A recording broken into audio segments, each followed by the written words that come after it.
But so 3 weeks ago, I gave a talk here on impermanence.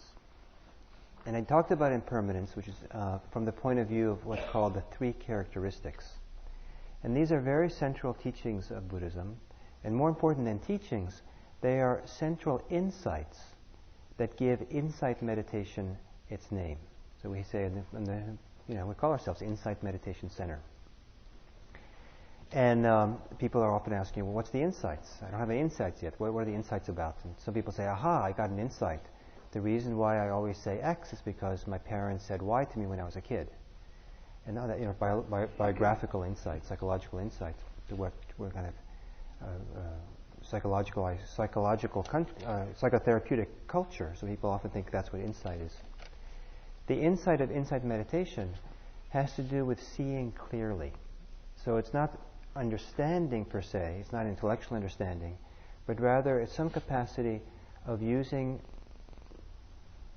our perceptions to perceive directly how things are, as opposed to how we think they are.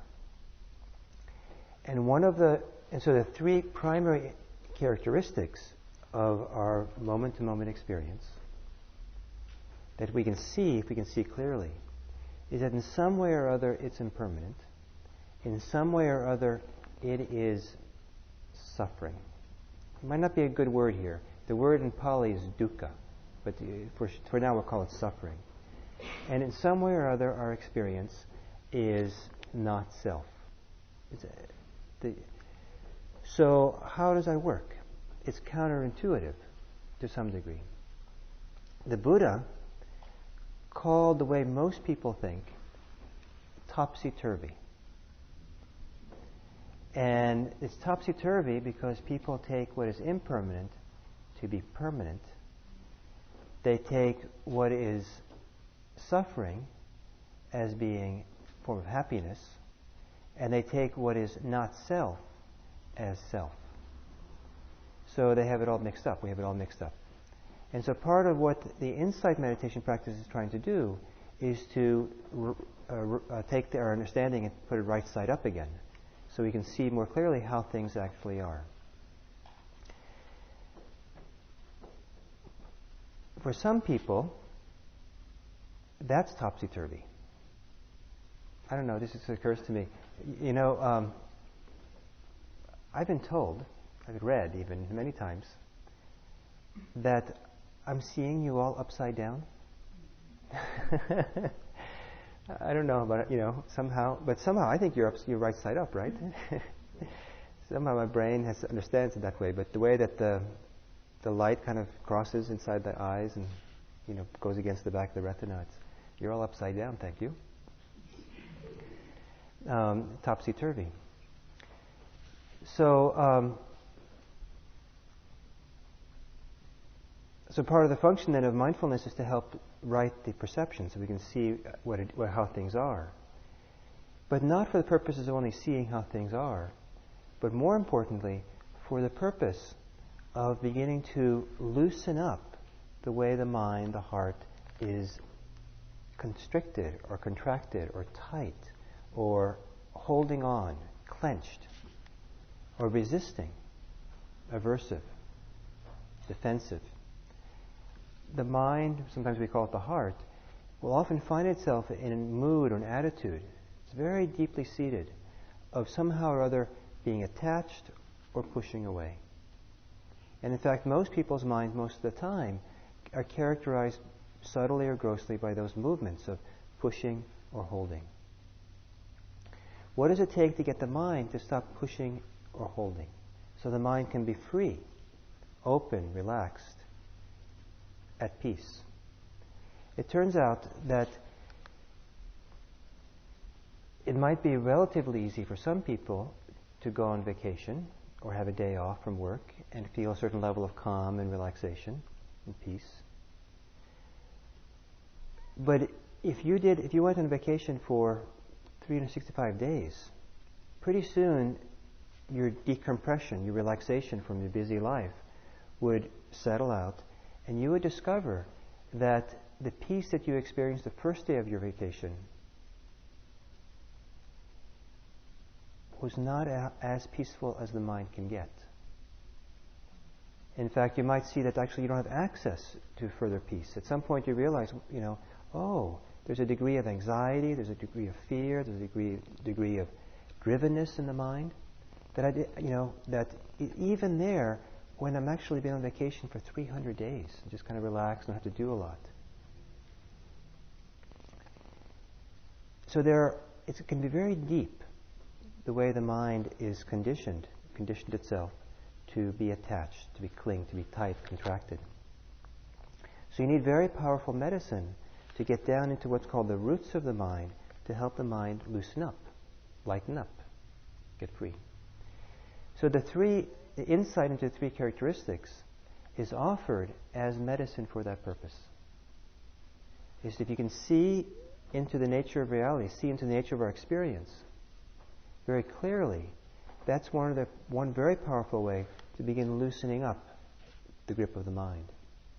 And the reason why we need strong medicine is it's very hard on our own, through our own volition and choice, to just let go and relax, just like at that deepest level possible.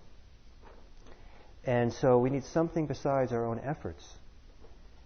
And one of the things that Buddhism suggests, is it's seeing things as they actually are, which will help. It's that seeing. It's somewhat maybe of a parallel kind of statement to, I guess it's Jesus who said, the truth will set you free. So when you can see clearly what is, that somehow sets us free. So topsy-turvy. One of the starting points to explore suffering, this understanding of suffering, is to begin understanding it, see how it works in your life, this is true. How is it in your life that you've mistaken what is suffering for happiness, seen as being happy?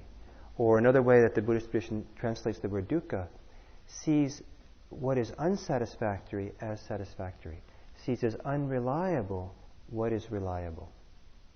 How have you done that? And probably all of you have done it to some degree. I see it's very clear in children.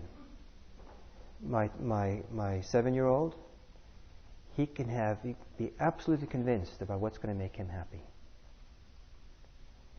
And right now it's baseball cards. And he had this idea a few weeks ago that he has something like 360 baseball cards. He knows the exact number. And he had some idea that he was going to reorganize all the cards in some new way in his little folder book that he has. So he thought he'd be a lot happier. So he took all the cards out. And they're really fast to take 360 cards out. But for a 7-year-old to organize them again and put them back in, it still hasn't happened. In fact, my desk at home is covered with baseball cards. And I tell him, you got to do something because I need my desk back. So I don't know if that was a good example, but you see it in kids where they have some, they see it clearly. They have some idea. This is what's going to make me happy. Remember when I was a kid, maybe about his age, a little bit older, slightly older. I really wanted. I remember a lot of things now. But I remember wanting this toy machine gun, plastic toy, kind of life-size machine gun, the kind of things my kid doesn't even know exists. And I thought really wanted this machine gun. So I guess I wanted it so badly that my parents bought it to me, and I got it for Christmas. I don't think I ever played with it. The allure, the promise of that toy machine gun was empty. It didn't really live up. It was that I thought it was going to make me happy, but getting it didn't really do much at all. When I've seen sometimes that certain activities I can be somehow mesmerized by the promise of happiness, maybe even by some degree of happiness and joy in doing the activity. But if I step back, I realize that actually the activity I'm involved in is really uncomfortable, really miserable. One example comes to mind is, maybe that's not a good example again, is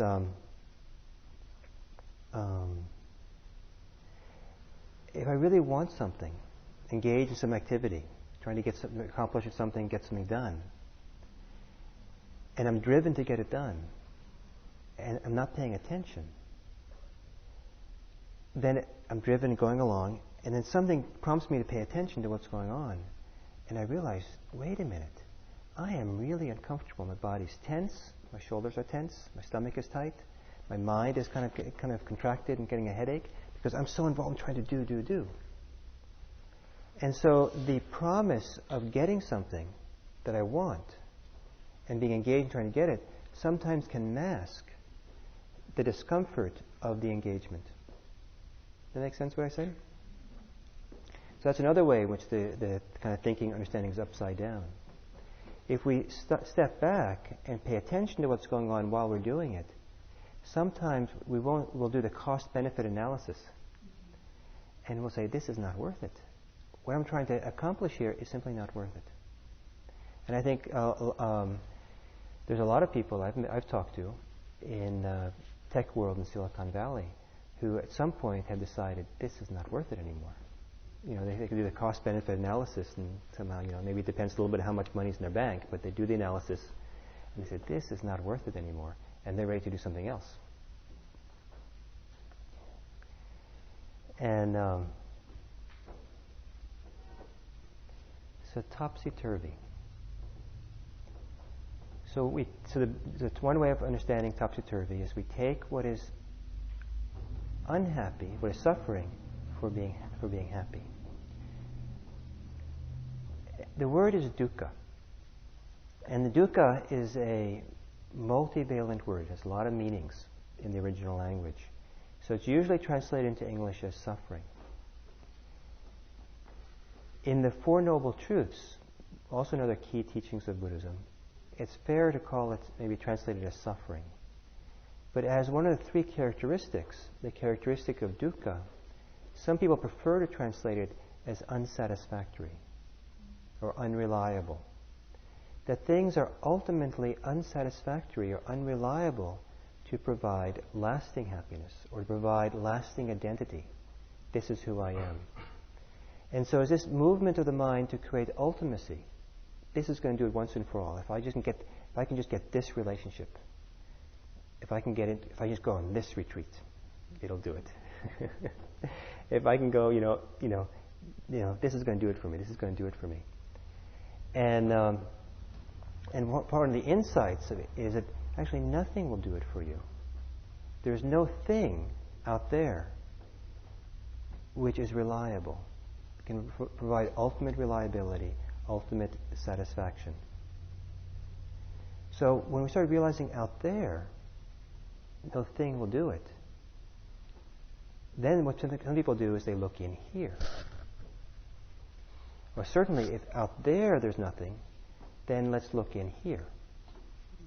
And my heart's supposed to be great, right? Beautiful heart, or the wonderful psyche, or the brain, or I'll find something.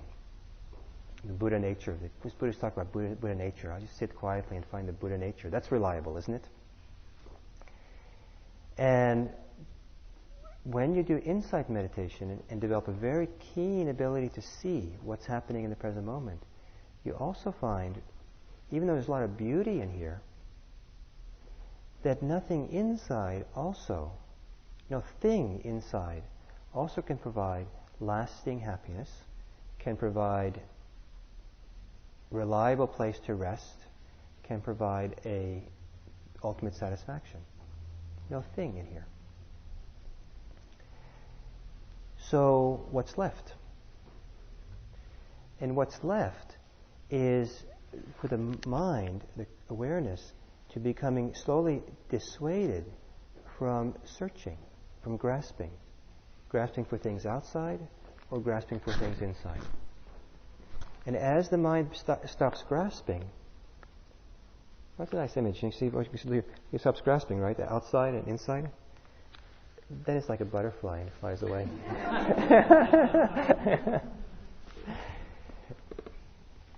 And so what becomes reliable is not a thing. It's not something you can point to, there it is. But rather what's reliable is that awareness of the mind, which is not holding on, not clinging to anything. And it's very hard to make that into a thing. And it can be very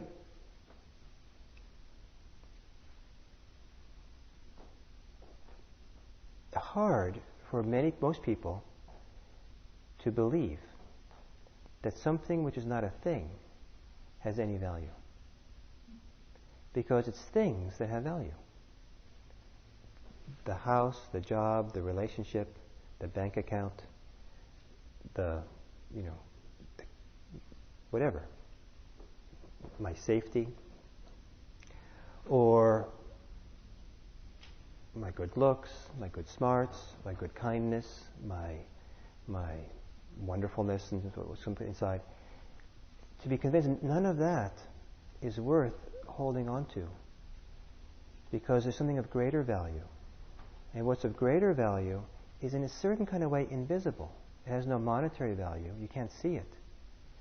But it's experienced as a kind of ease, or a kind of peacefulness, or a kind of lightness, or clarity, or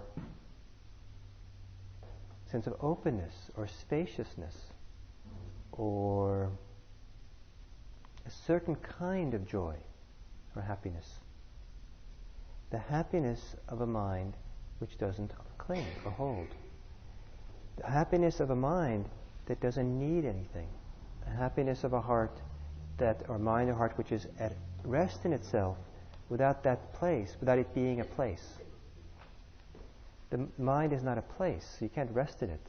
So the mind that's resting in itself, where is it resting? It's So one of the ways that insight meditation then functions is as we begin looking carefully at our experience, we start seeing, this here, what I took as being reliable, what I took as being satisfactory, what I took as being a form of happiness, doesn't really qualify either as that, or immediately, or in the long term. Doesn't provide lasting and long-term happiness. So to see that in the experience, not to be convinced, not to hear this as a kind of teaching, no thing is reliable, no thing is going to provide lasting satisfaction. I don't think hearing it is going to do you much good. But actually beginning to see, this doesn't do it, this doesn't do it, this doesn't do it. So for example, to see very clearly that clinging to self-image is not going to be very helpful. Doesn't provide real happiness. We think it's going to provide happiness. If people can only see me. I put on a blue shirt today to come down here, If you would, I can imagine looking in the mirror and wondering, blue shirt, I bet they think blue is nice. It goes well with my eyes, I've been told. And, they'll probably, think much better of me. And hopefully they won't see I have to hide the fact that I have a hole in my sock. And so you can get caught up in the world of self-image, and somehow, and subconsciously, my happiness is tied to how I think you see me. How I impress you will make me happy. But if you really can see clearly what the mind is doing, really deeply, see it actually is not going to provide lasting happiness, and there's an alternative that's much better. There's an alternative happiness and well-being that comes when the mind can learn not to be neurotically concerned about self-image or be seen a certain way. So the mind which is not caught up in the world is a mind which is free. So in the world, not of the world.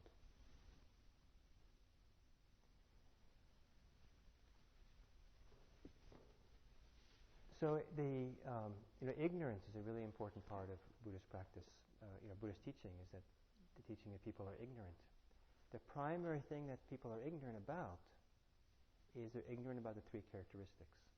And if they penetrate or overcome this ignorance, that is one of the things that liberates us. It's that important, this particular teaching for Buddhism. So as we sit and meditate, a lot of the things that people associate meditation with, like becoming calm, reducing stress, getting concentrated, those are considered to be tools, sharpening tools that sharpen our ability to see more and more clearly. It's like you have a microscope and it's all dusty. So you have to clean the dust off the lens. And only then can you see clearly. Only when the mind becomes calm and still enough, when the dust of the mind is settled, can we see clearly into what this is called the three characteristics. And then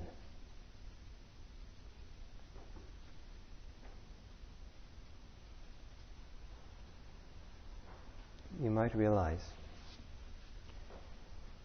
something. There was a monk in Thailand. I think he might have been an American or Englishman who first was a Zen monk in Japan for many years. And then he went in Thailand and became a monk there. And he lived in a cave for many, many years, practicing away, as monks sometimes do in Thailand. And eventually he died. I think he died in his cave. His cave was his home. He died there. He's an old man. And after he died, they went up to his cave to see what was there. And they found, written on the wall, of the painting on the wall in his cave, was monastic graffiti. And there was a kind of a drawing, cartoon drawing, of a Buddhist monk kind of jumping up in the air, kind of kicking his heels, kind of arms up, kind of like really happy. And then above was the caption, "Oh, what boundless joy to know there is no true happiness."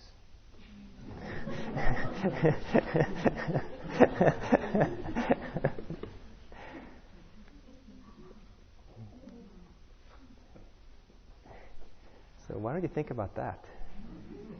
Just that expression. Why don't you grapple with it? Take it as a koan for the next week. Talk to your friends about it. Try to explore all the different ways in which that might be true and how it works. How can that be? Oh, what boundless joy that there is no true happiness. So, did I make you happier?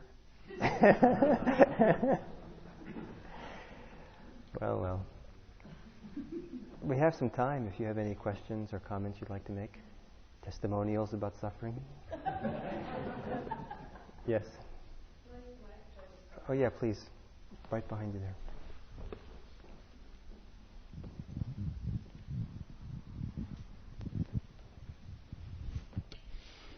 So this is very pertinent, this talk for Mike and I. We met with a real estate agent today to talk about the specifications of the house we want to buy that will make us happy.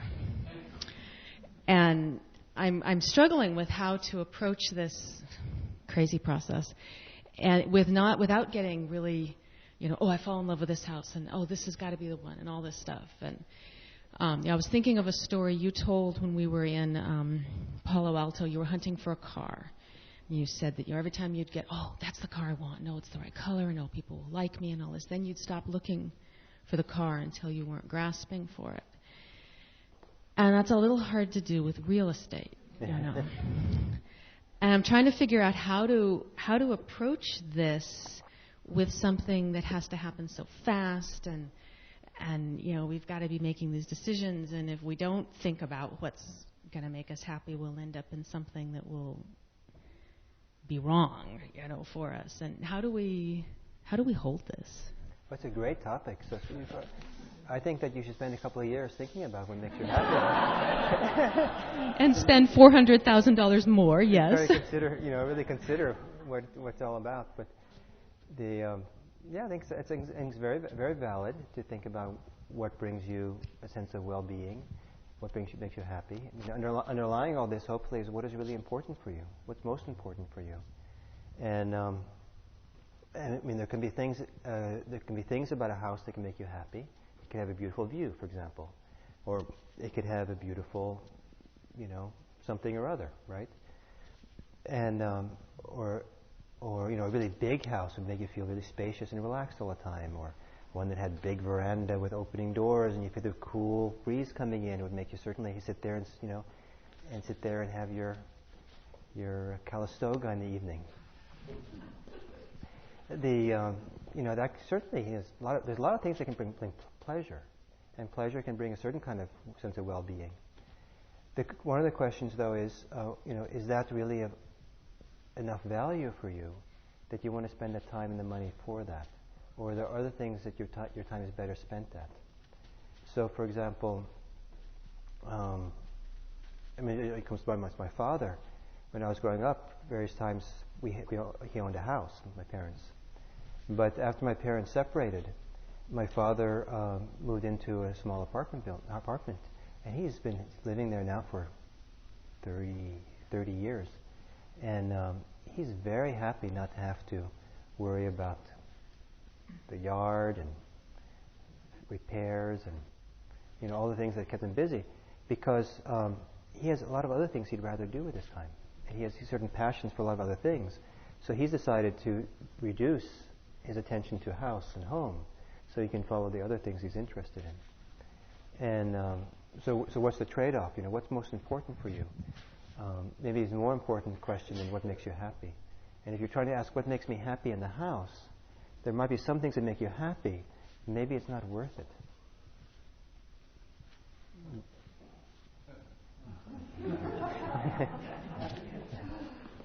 Because it precludes the possibility of doing other things that make you a lot more happy. Right? So, for example, if you buy a house for $400,000, that maybe it's a nice house and makes you happy. But if you can buy a house for $300,000 and spend $100,000 left over and use it for charity or use it for some good cause, in 20, 30 years, you might reap so much more benefits from having donated that money to some wonderful charity, wonderful event, made something happen in the world, than just the fact that you're sitting in a nice house. And so, what provides happiness? What's important to do? What's the important thing for who you are? And so, does that help at all?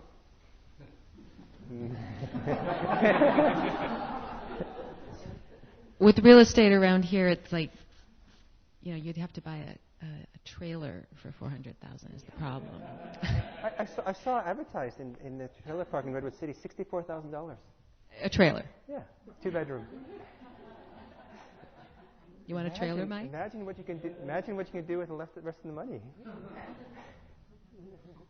And you have this instant community. A lot of people live in these communities. The house, they look at the house. But what's maybe more important is the neighborhood. And so the trailer parks sometimes have really great neighborhood. All this community, and you get to know what's. Some people love it. Who knows? Well, it does give us it gives me food for thought. Though. Yeah, that's all I was hoping to do. I can't answer your question, but I can stir things up. Is that okay?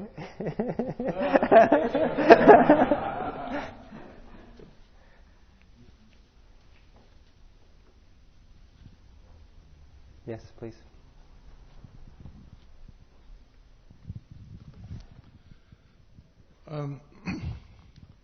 After reading the Metta Sutta and seeing how it ends with will not be reborn again, and all the activity that we get involved in to end suffering, what I'm wondering is, and believe me, I'm not contemplating this, but if you just committed suicide, you would be you'd be done. You wouldn't have to deal with anything. It'd be all over. But yeah. And is that the reason why that the Buddhist philosophy must require the rebirth? Because otherwise you could commit suicide and there you'd be. I mean, you'd more or less reach the goal of nothingness.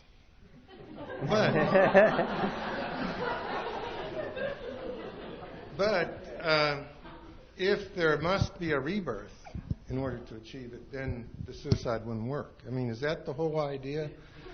That why there has to be a rebirth? Because otherwise everything else kind of falls apart, doesn't it? I can see the logic of what you're saying.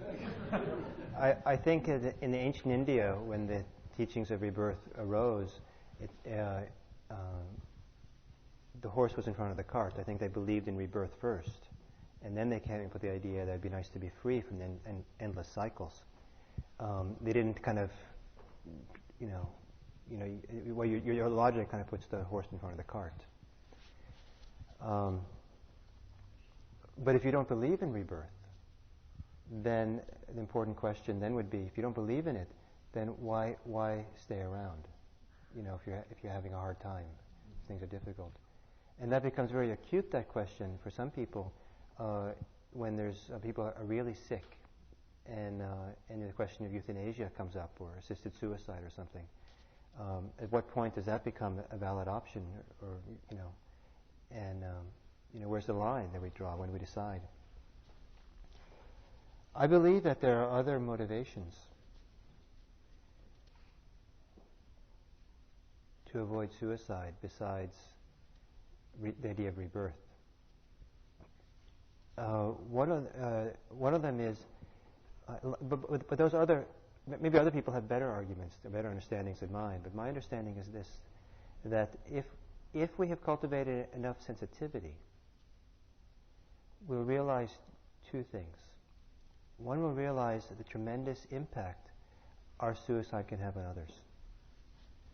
And I've seen over and over again people committed suicide, and how amazingly devastating it was for people around. If they had any inkling of what was going to happen in their wake, they wouldn't have done it, I'm pretty convinced. But they didn't know. They were kind of lost in their own world. So that was and the other sensitivity has to do with sensitivity. There's sensitivity externally, but there's sensitivities internally to our own working. I think that you'll always see that that the movement to commit suicide requires a very heightened degree of suffering in order to do it. Doing it itself is a form of suffering. And then doing it is such a suffering that is actually worse than maybe the suffering you're living with. So I don't know if that's true, because I haven't been in that severe case as some people have been. But one of the arguments I'm making here is that sensitivity will show that it's not the best route to go. That's satisfying enough? Is something you're contemplating?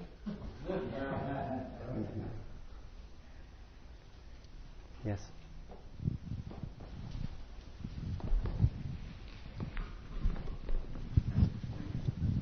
I'm not contemplating suicide either, but it seemed like it took forever to memorize that Metta Sutta. And I have a friend of a friend who just found out that she's got lymphoma and maybe 50% chance of living, and she started chemo, and it was so shocking to me, because here's someone my age who was fine and had night sweats, and then all of a sudden is, really sick. And I like to think that saying the Metta Sutra will be helpful to someone in that situation, but is it? So Metta Sutta is the Buddha's discourse on loving kindness, and in the Buddhist tradition, there's often emphasis on arousing a very powerful intention for loving kindness for other people. And there's this discourse called the Discourse on Loving Kindness, which is sometimes used as a form of protection. In different schools of Buddhism, different kind of chants or different liturgy are used to help people get better or be safe or to kind of have some kind of intention, some kind of effect on the world around us. So the question is, how do these things work? My understanding is that the Buddhist tradition, at least the early Buddhist tradition, says that yes, these things can have an effect, but the vehicle for that effect is not the words or even the meaning of the words so much as the intention behind them or the intention behind our speaking them. So when we chant the Metta Sutta, we infuse it with our intention, and it's been infused with other people's intention, and that intention somehow has a channel that operates in the universe, in the world, and maybe it's just kind of billiards. It kind of goes through all the people that we meet. The fact that if your friend hears and learns that you're chanting the Metta Sutra for her, it isn't the words that count. The fact that someone cares that counts, and that makes a big difference. So it's the intentionality, the motivation, that carries the power, and it can be tremendous power in motivation or intention. And so in that sense, I believe it has a big effect.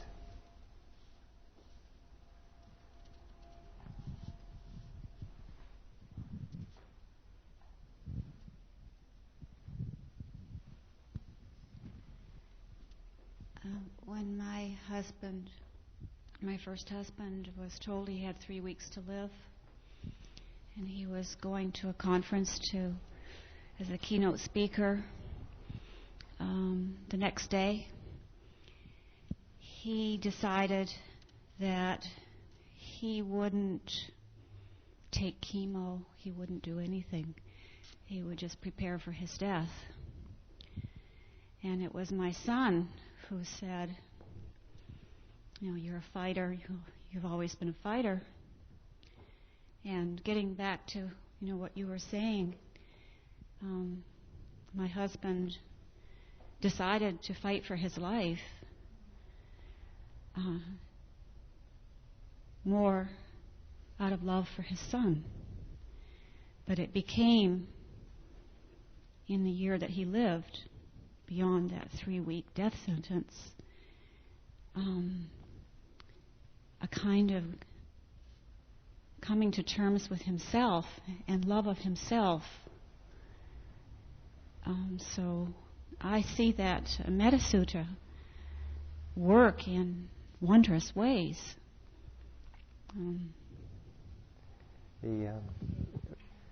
For someone who has a spiritual practice,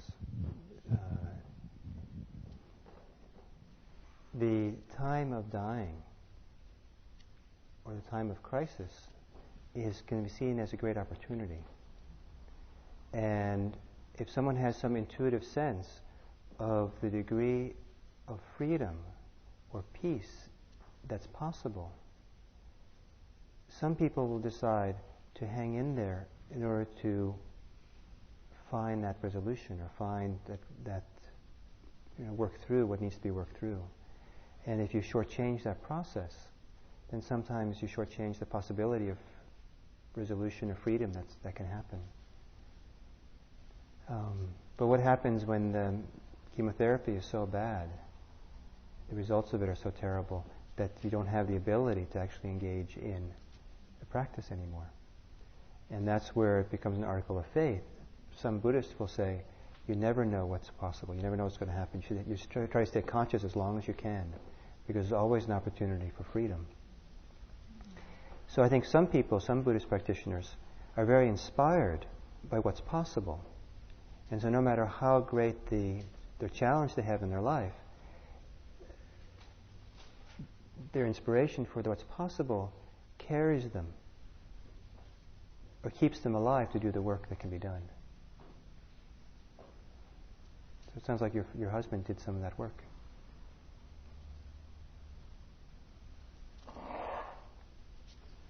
Back up there. You want to say something, or you changed your mind? Last one, and we'll quit. One of the things I was thinking about, going back to the nothingness comment. Going back to what? Going back to the comment about nothingness. Yes. and where that comes from. I spent a long time in my study of Buddhism trying to understand it in an intellectual sense, and I think that if you just rely on that, you can find yourself wandering down this kind of a dark alley of nihilism quite easily, and then the logic, you just can't figure it out. It's not something you can think about and understand. So when I decided just to practice more and think less, that's what really helped, because then you understand that Buddhism, if you read it the wrong way, it starts to sound very dark, and you can really put a lot into it that's not there. It makes it sound very, you know what I'm talking about, right? Oh, yeah. So, yeah, good. Anyway. Well, certainly Buddhism has been misunderstood in the West quite a bit. And that's one of the ways it's been misunderstood, that it's a nihilistic religion and life-denying, and it's all about kind of attaining some kind of nothingness. And that's not the case at all. So, the purpose of appreciating suffering is so we can lighten up and be happier. So may the two go together.